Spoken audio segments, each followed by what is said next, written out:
In the flickering glow of the forge, where the heat of molten metal kissed the cool air of the underworld, there stood a figure unlike any other among the Olympians. His hands, rough and calloused from centuries of work, wielded the hammer with precision, striking iron and bronze into weapons that would shape the fate of gods and mortals alike. His face, scarred by flame, held a quiet intensity. This was Hephaestus, the god of fire, craftsmanship, and invention, a god whose brilliance burned as fiercely as the fires he commanded. Hephaestus was not like his divine kin. Where the other gods shone with physical perfection, Hephaestus was lame, cast from Olympus as a child by his own mother Hera, who could not bear the sight of his deformity. Born imperfect in a world that prized strength and beauty, Hephaestus's fall from grace was as brutal as it was heartbreaking. Thrown from the heights of Olympus, he plummeted through the sky for days, landing with such force that the island of Lemnos became his second home, a place where he rebuilt himself from the ashes of his humiliation. In the minds of the ancient Greeks, Hephaestus embodied the dual nature of fire, destructive yet life-giving, violent yet essential.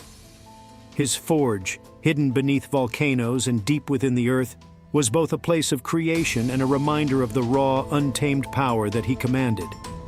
Ethnographically, Hephaestus stood as a reflection of the human condition, a god who, despite his physical limitations, possessed a genius that could shape the very world.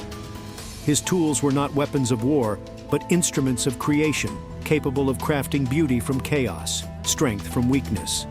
Hephaestus's forge was legendary, a place where magic and metal combined to produce wonders beyond imagination. The armor of Achilles, the unbreakable chains of Prometheus, the shield of Zeus, each bore the mark of his craftsmanship, each infused with the fire of his genius. Mortals feared and revered him, for while his hands could create weapons of unparalleled power, they could also forge the tools of survival, plows for the fields, ships for the seas, and homes to shelter from the storm. The Greeks understood that the fire Hephaestus wielded was not just for war, but for life itself. But beneath the clang of hammer and anvil, there was a deeper, more tragic story. Hephaestus's life was one of rejection and isolation.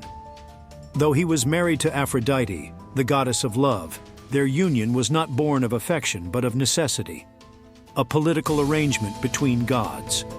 The love of the goddess of beauty was never his to claim, and she betrayed him with Ares, the god of war, in an affair that became the scandal of Olympus.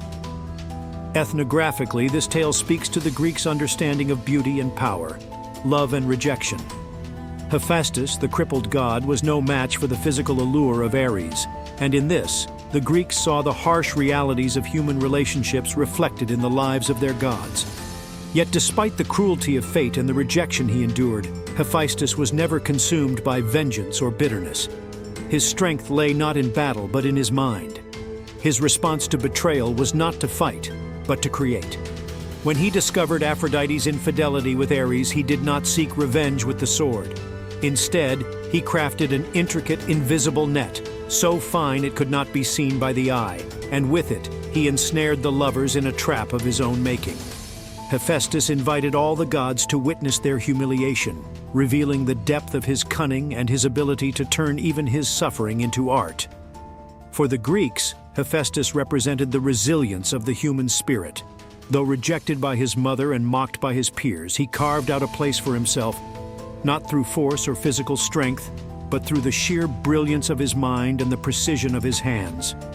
He was the patron of artisans, blacksmiths, and craftsmen, those whose work shaped the very foundations of civilization. His creations were as much a part of the world as the gods themselves, and his influence could be felt in every aspect of life, from the tools that tilled the earth to the swords that defended cities. But for all his genius, Hephaestus remained a solitary figure. His forge, deep within the earth, was a place of isolation, far from the revelry and politics of Olympus. There, in the heart of the mountain, surrounded by fire and flame, he found solace in his work. His creations were his companions, his hammer the only sound that broke the silence of his exile. To the Greeks, Hephaestus's isolation was a reflection of the artist's soul. Misunderstood, often cast aside but always creating, always burning with the fire of inspiration. Hephaestus's life was not without moments of triumph. His most extraordinary act of creation was perhaps the fashioning of Pandora, the first woman, from clay. This masterpiece, crafted at the behest of Zeus, was designed not as a blessing, but as a curse to humanity, a reminder that even the most beautiful things could bring great suffering. Pandora's jar, which unleashed all the evils of the world upon mankind, was a symbol of Hephaestus's dual nature as a creator of both wonders and horrors. His work, like fire itself, could bring warmth and light, but it could also destroy. In the end, Hephaestus stands as one of the most complex gods of the Greek pantheon. He is a figure of profound contradiction, a crippled god who shaped the very weapons that allowed others to wage war, a rejected son who created beauty unmatched by any other, a solitary figure whose work touched every corner of the ancient world. Ethnographically, he reflects the ancient Greeks' deep appreciation for craftsmanship and the transformative power of creation. While war and politics shaped their world, it was the work of hands like Hephaestus's that built it.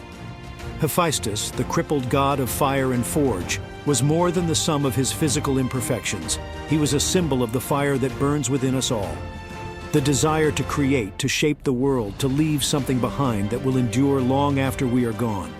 His story, like the molten metal he shaped, is one of transformation, resilience, and the unyielding power of the human spirit.